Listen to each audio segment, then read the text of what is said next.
Today on The Nation Speaks, the Supreme Court picks up a hot topic, affirmative action in college admissions. Is it legal to prefer some races over others? With us is Ward Connerly, who is focused on this question for decades. He also weighs in on President Biden's plans for the next Supreme Court appointment. Then in America Q&A, we asked people across the country if they'd rather know they were hired or admitted to school based on skin color or merit. Next, after 2 years of wearing masks, surely we must know by now how well they work. Our guest, Ian Miller, has crunched the numbers and published them in a book. He's here to tell us what he found. Finally, in our second America Q&A, we ask, do you feel well represented by the party you voted for? Hello and welcome to The Nation Speaks. I'm your host, Cindy Drucker. It's a big year for the Supreme Court. In addition to taking on abortion and gun laws, this week the justices added another high-stakes case to its docket, racial preferences in college admissions. The court will jointly consider a pair of lawsuits filed by Students for Fair Admissions. The group argues that Harvard and the University of North Carolina discriminate against a minority group, Asian applicants. The decision could spell the end of affirmative action in the college admissions process. The High Court has considered the issue several times before, since the late 1970s, and it's traditionally upheld the practice, but with limits. For example, racial quotas are not permitted, but it is okay to consider race a plus factor as long as it's not the defining factor. The justices also expected that preferential treatment wouldn't be needed forever. So how will they look at this issue in 2022? We're joined now by a man who has been in this battle for 3 decades, Ward Connerly, a former University of California Regent and the man who successfully led the campaign for Prop 209 in 1995, which bans the state of California from discriminating on the basis of race. He's also the founder and president of the American Civil Rights Institute. And in case anyone is unsure where he stands on this issue, his autobiography is titled Creating Equal, My Fight Against Race Preferences. Ward Connerly, it is a real pleasure to have you on The Nation Speaks. Cindy, the pleasure is mine. So we probably have a good idea how you think the Supreme Court should rule on these cases, and we will get to that. But I'd like you to help us first understand how we got here, and if you think that affirmative action or race preference policies were ever a good idea.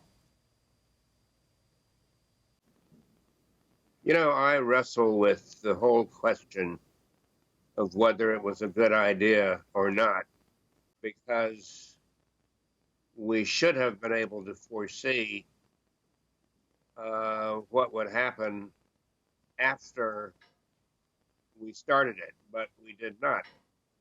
Let me just quickly tell you that I was born during the era of Jim Crow. There was a C on my birth certificate. That C was not for Connerly, it was for colored. And that meant that at birth, I was going to be outside the mainstream of American life. That was my assignment, according to Jim Crow. And something had to be done to change the culture, to make sure that people did not discriminate against people like me because of our skin color. And I can tell you, Cindy, that during that period, there was a direct correlation between that C on my birth certificate and how I was treated. There was a presumption of my inferiority. And so something needed to be done to change society.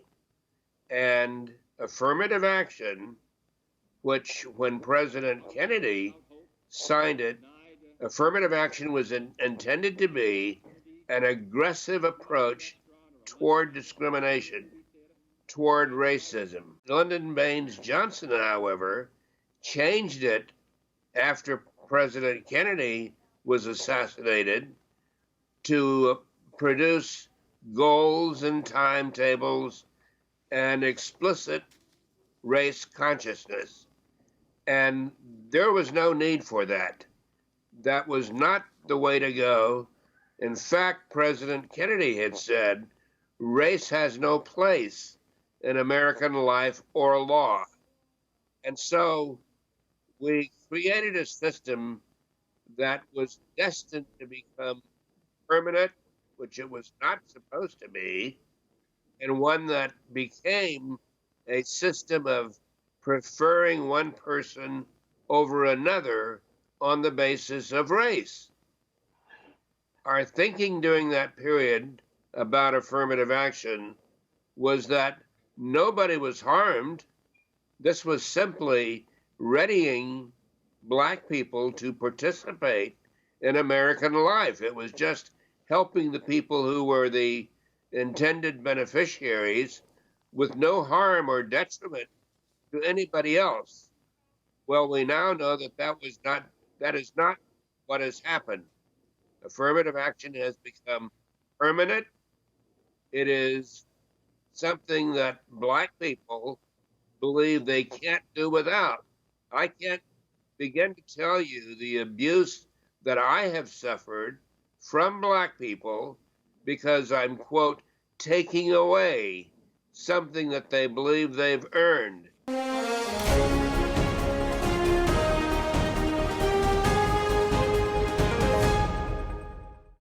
We've had almost 2 years now of mask mandates, lockdowns, social distancing, plus a year of vaccines and boosters.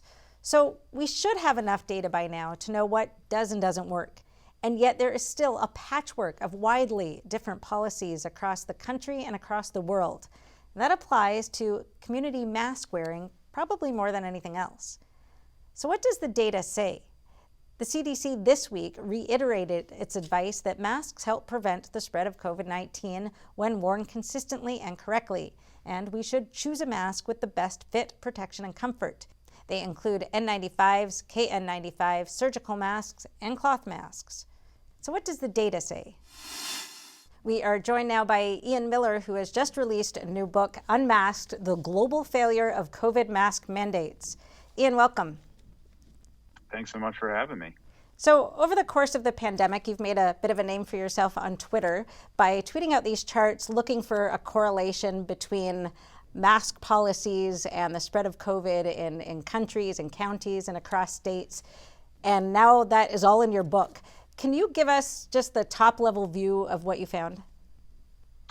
Well, I think the biggest takeaway is that no matter where you go, everywhere on Earth, there really is no correlation between putting in a mask mandate and seeing your numbers drop dramatically a couple of weeks later or continue to stay low over a significant period of time. So you can put in a mask mandate and a couple of months later, the cases have skyrocketed. And we've seen that effect play out time and time again, basically everywhere you look. There's just tons and tons of examples, and that's what I do in the book, is present all these examples showing, everywhere you go in the United States, across international examples, it's the same story. It just hasn't worked.